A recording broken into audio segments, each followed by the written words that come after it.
Welcome back to another explainer. Today, we're looking at something absolutely fundamental, the architectural blueprints of life itself. Have you ever stopped to wonder what actually makes a sponge, a spider, and, well, you, part of the exact same family tree? In this explainer, we're going to decode the principles of animal classification. We're talking biology as a literal blueprint, looking at how evolution acts as this master architect, designing everything from the simplest biological floor plans to the most complex physiological structures on Earth. Okay, let's dive into this. But before we get into the heavy science of tissues and germ layers, I want to ground us with a bit of linguistic poetry. The word animal actually stems from the Latin word anima, which means breath or soul. It's a pretty beautiful way to describe the spark of life, right? Biologically speaking, though, our origins are just a bit more humble. Every single animal on Earth traces its evolutionary lineage back to a tiny, microscopic ancestor, a protozoan-like choanal flagellate.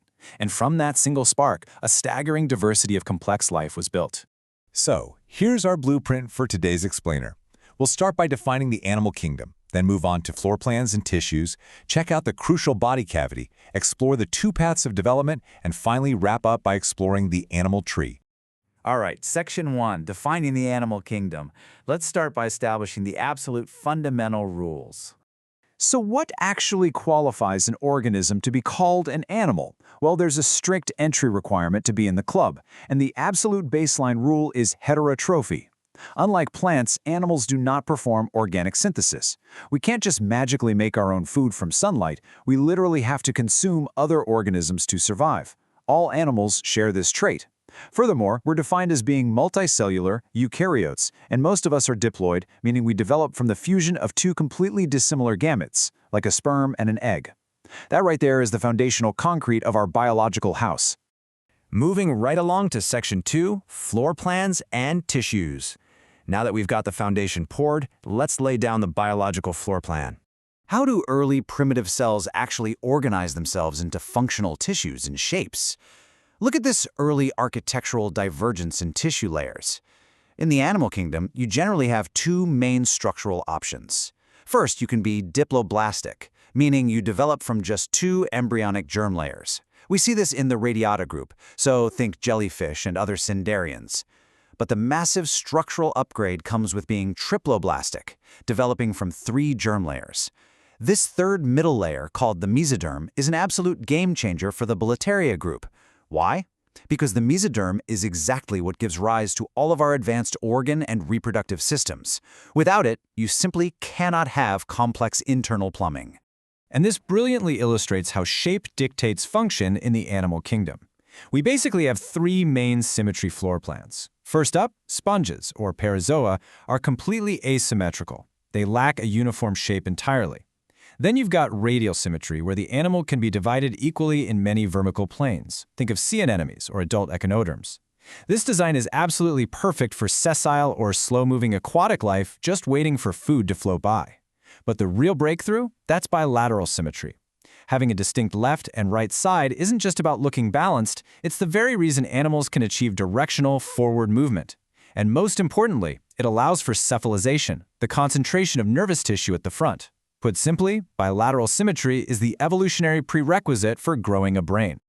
Next up, Section 3, the crucial body cavity. So we've got our basic floor plan and our tissue layers. But to install those complex organ systems, you need a place to actually put them. That brings us to the internal hollow space. The biological term for this space is the coelom. By definition, a coelom is simply a true body cavity located between the outer body wall and the inner gut. Now, to be considered a true coelom, it must be completely lined by that magical mesoderm tissue we just talked about. Specifically, the parietal layer lines the body wall, and the visceral layer wraps right around the gut. This cavity is the essential protected space where all of our complex, internal biological plumbing operates. Let's walk through this real quick to visually synthesize this massive structural upgrade across different phyla. First, we have the acoelomates, like platyhelminthes or flatworms.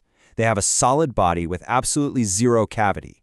Because they don't have a circulatory system to move fluids around, they rely entirely on diffusion and a highly advanced excretory system using what are called flame cells, which are basically primitive kidneys. Next is a partial upgrade, the pseudocoelomates, like nematodes or roundworms. They have a false cavity that isn't fully lined by mesoderm. Finally, the ultimate design, the coelomates. From mollusks all the way up to us chordates, we feature a true cavity with a highly efficient tube-within-a-tube plan. This is what allows our internal organs to grow and move completely independently of our outer body wall. Okay, so you've got this wonderful, spacious body cavity. You have your tissue layers. But here's a slightly weird yet incredibly important question. As an embryo, how does your mouth actually form? Well, that brings us to Section 4, 2 paths of development. The answer to that last question actually splits the entire complex animal kingdom right down the middle. Let's explore these 2 great embryonic highways. The crucial dividing line is the literal destiny of your first embryonic opening, called the blastopore. In protostomes, which includes massive groups like arthropods and mollusks, this blastopore develops into the mouth. Their cells divide in a spiral, strictly determinate pattern, meaning the destiny of every single early cell is locked in immediately. On the flip side, we have deuterostomes. This group includes ectoderms and, well, us, the chordates. For us, that initial opening actually becomes the anus. Yep, evolutionarily speaking, we all start out as just an anus before the mouth forms secondarily. Our cells undergo radial, indeterminate cleavage, which gives our early cells the incredible flexibility to develop into any part of the body. And these 2 developmental highways also dictate exactly how that crucial coelom body cavity is physically built. In step 1, protostomes use a process called schizocholy.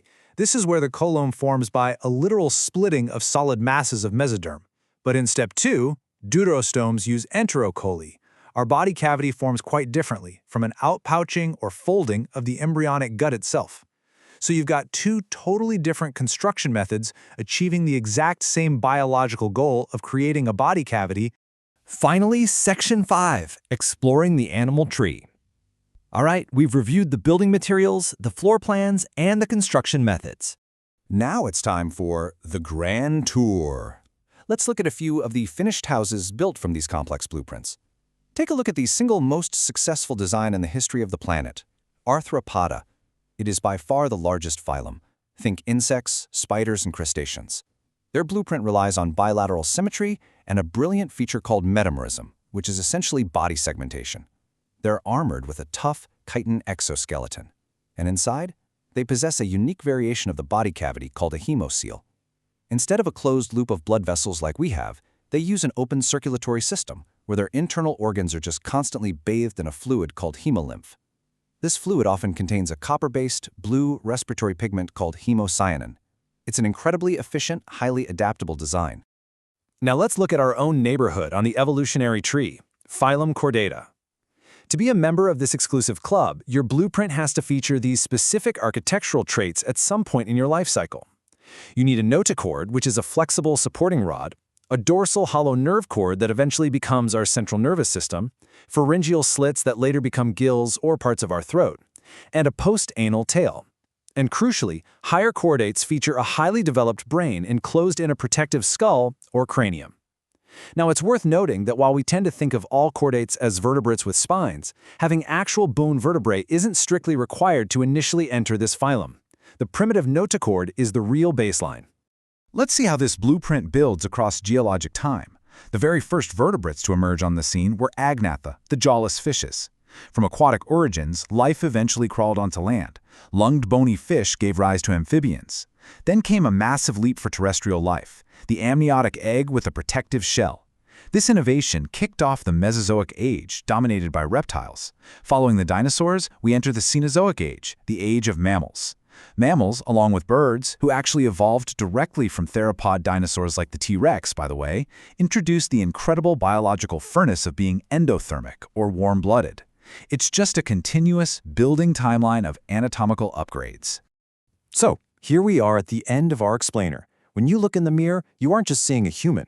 You're seeing a biological masterpiece, a bilateral, triploblastic, deuterostome, coelomate chordate. I know, that string of complex words is a mouthful, but it's simply the exact blueprint of how you were built from a single cell.